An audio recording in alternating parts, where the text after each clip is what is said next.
So welcome everybody to the first ever RUMBA workshop. We'll begin with a land acknowledgement here. And let me get my link ready. So Cal State East Bay is built on the ethno-historic tribal territories of the intermarried Jalkin Yurgin Chochenyo Ohlone speaking tribal groups. They were the direct ancestors of some of the lineages enrolled in the Muwekma Ohlone tribe of the San Francisco Bay Area. These were the original stewards of the land upon which Cal State East Bay was built before that land was stolen from them.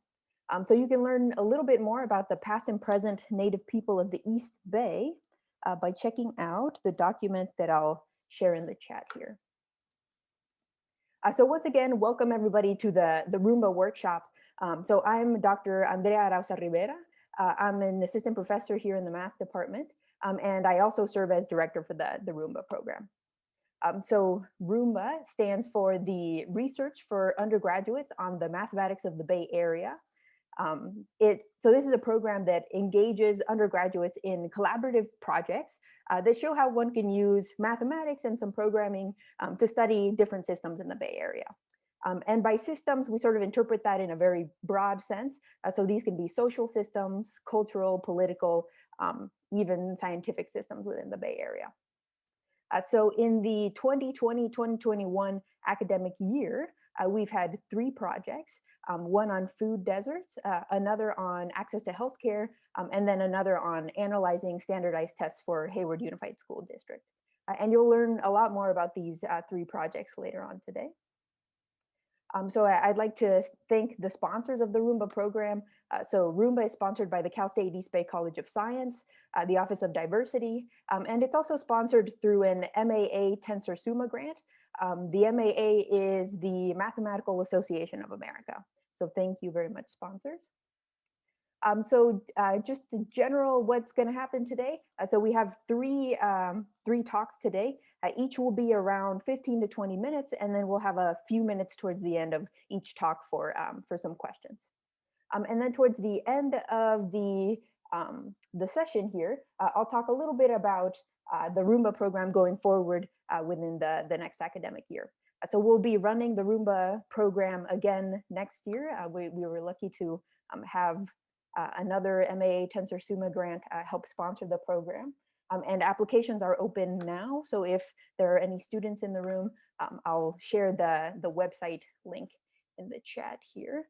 And there's a link there to an application. So you can perhaps brainstorm about whether or not you want to get involved today and then submit an application. And maybe I'll add, there will be 2 advisors sort of joining me to sort of advise the projects. And that would be Dr. Ryan Maruzzi, who's here on the call. And then also Dr. Michael Banworth-Kuhn, who is a postdoc at UC Merced. And then Dr. Maruzzi, you can see, is sporting his East Bay logo at the bottom there. So he's here with us at East Bay. Okay. So now I'll take maybe a moment here to make our first presenters co-hosts so that they can share their screens.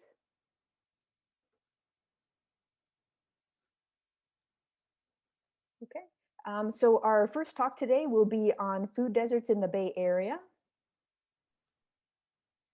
And these, so yes, I'll introduce Carla and Lainey, who will tell us a bit about food deserts in the Bay Area. So go ahead.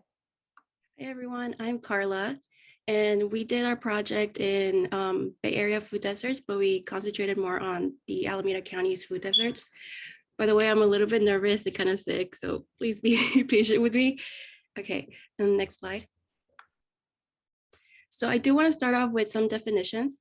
So what is a food desert? So a food desert is defined by the USDA as a census tract that is both low income and has low access to a grocery store. So a census tract is considered low income if the tract's poverty rate is 20% or greater. The median family income is less than or equal 80% of the statewide median family income, or if in a metropolitan area, it has a median family income less than or equal to 80% of the metropolitan area's median family income. Next slide, please. So low access means that the census tract has a large number of people living far away from a supermarket or a grocery store. And the USDA does define 3 different types of food deserts, but we're only going to focus on 2 of them because the Bay Area is an urban area, and those 2 definitions are for urban areas. So next slide.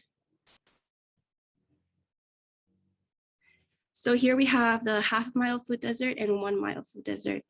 And basically what that means is that there's at least 500 people or 33% of the population that is half a mile or more far away from a supermarket. And for the 1 mile, it's basically the same number of people, 532% of the population, but this time they're 1 mile away from a grocery store.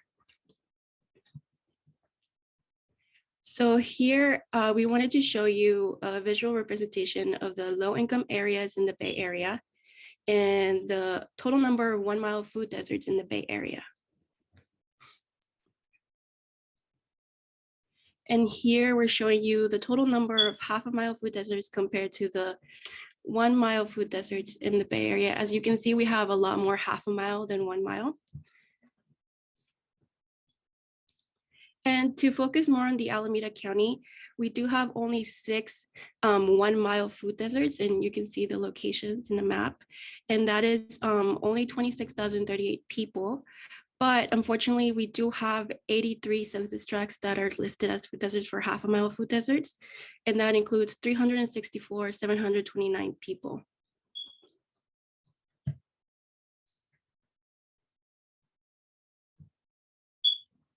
Okay.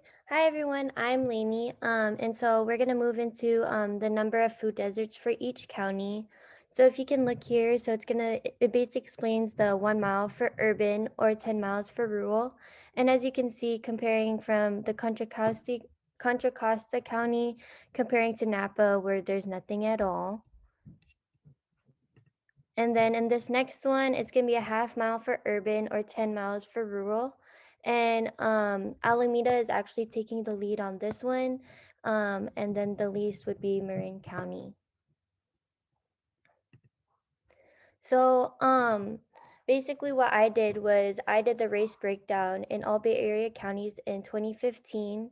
And what I did was I took the Bay Area County data sheet and I looked at each race and took the average of each race and put them into an individual Google sheet. I did that individually for low access at 1/2 mile and also for low access at 1 mile. And as you can see, the white population is predominantly the highest one, and then it's followed by the Asian population and also the Hispanic. And I also did the same process for the Alameda County in 2015. So as you can see, it's about the same, just as the Bay Area counties. The white population is the highest, also followed by Asian, and then the Hispanic population. Thank you, Lainey. So here we wanted to compare different characteristics in the Alameda County. So the blue dots are food deserts and the orange dots are non-food deserts. And we're comparing the poverty rate. And as you can see, the majority of the orange dots are accumulated at the bottom, so they have a lower poverty rate, while the blue dots are kind of scattered at the top, where they have a much higher poverty rate.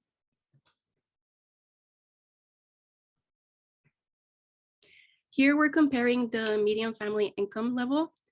And I think here there's a clear indication that the food deserts are around under $100,000 for their income level, while the orange ones are, they're all mostly accumulated above $100,000. Next slide, please. Here we're comparing the SNAP benefits.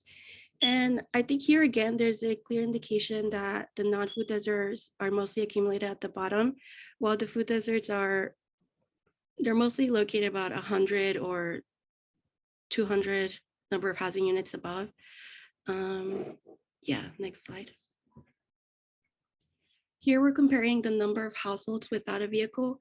And here I think there's a less clear indication of if non-food deserts or food deserts are without a vehicle. I think it's just scattered everywhere.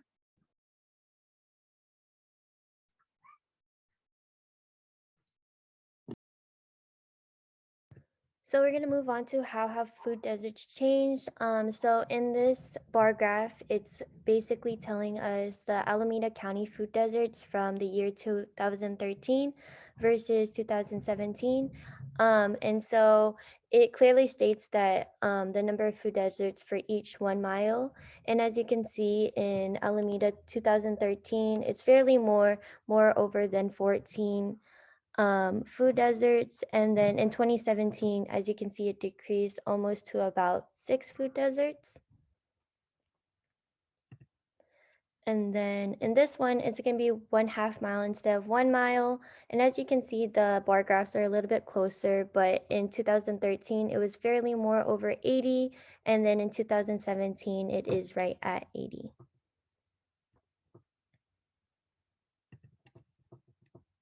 And then in this one, it's going to be in Sonoma County from 2013 to 2017. And as you can see in 2013, it was at 7, but then in Sonoma 2017, it increased by 1 to 8 food deserts. And then for Contra Costa County, in 2013, there was about more over 50 food deserts at 1/2 mile. And then in 2017, it was fairly more than 60. So as you can tell, there was also an increase in this county between the years. And then we can move on to Marin County. At 1/2 mile in 2013, they were at 2 food deserts. And then in 2017, you can see a big increase all the way to 6 food deserts. And then also in Solano County, it is fairly close also compared to the other graphs, but there was also an increase in 2017 for the food deserts at 1/2 mile. And then I'll move it back to Carla. Thank you, Lainey. So there's many organizations that are fighting food deserts in the Alameda County, but I wanted to focus on Mandela Partners. They're one of the biggest organizations fighting food deserts in the Alameda County. And they have many produce stands where parents can get free, organic, locally grown produce. And in the picture, you can see the 8 locations that they have. And they also partner with corner stores to sell produce. And they also have this program called Fresh Creds program, where anyone that has SNAP benefits, they can get 50% off their total of their produce, purchase of produce. That way they can save more money. And I thought that was really cool. And on the next slide, you can see the markets that offer that partner with the Fresh Creds program. And yeah. And here are other organizations that are helping fight food deserts, and here are resources. Thank you. Thank you. Yay. Thank you very much. So now we'll take a couple of minutes here to see if there are any questions. And I can see one in the chat already. So yeah, Lainey and Carla, someone's asking, why do we see this sort of increase in the number of food deserts in some of these counties?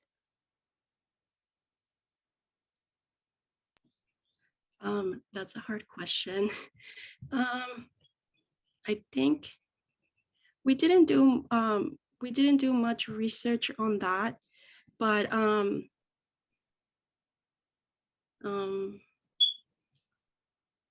don't know what to say. Lainey, can you help me? I mean, it's hard to say, honestly. We can't particularly answer that. It's honestly on how that area was during that period. So it could have been maybe just how the environment was, or just economically the area. That's probably could have been a reason why it was increasing. But we don't have a definite answer. Maybe we could in the future, but that's all we really could say about that question. Yes, thank you. Any other questions for our speakers? Yeah, I have a question. So I'm just curious. I'm probably going to ask all of you guys this, but like how, so you guys did research, right? Was this like your first experience doing that? Doing like math research? For me, oh, sorry, go ahead. Okay, good. Okay. For me, I'm a bio major, and when we started doing coding, very different for me. It was kind of hard because I've never done that ever in my undergrad or just in general.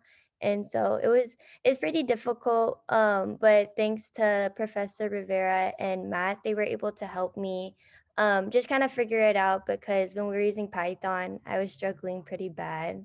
But eventually it kind of worked out, but I still had a hard time. But it was just a different experience that I thought was worth it. Yeah, for me, it was the first time. It was challenging at first because I didn't know Python, but since I am a computer science major, it was kind of easier. Um, but doing the mathematical research, I kind of had an advantage because I was taking statistics when I first started this program, so it made it a lot easier. Nice. That's just what I was going to ask. Like, kind of what were some of the challenges and maybe like unexpected, like nice, kind of empowering things that you got out of it? But I think maybe you guys answered that without me having to ask. So good job. It was so intimidating seeing the Excel sheet with a bunch of numbers. I was like thinking, how am I supposed to read all of this? Yes, I think it's fair to say that all they really had was this giant spreadsheet of information and data from the USDA, and it was the job was essentially take this and make some sense out of what those numbers are saying. And I think they did a wonderful job. So maybe we can give them one last round of applause here.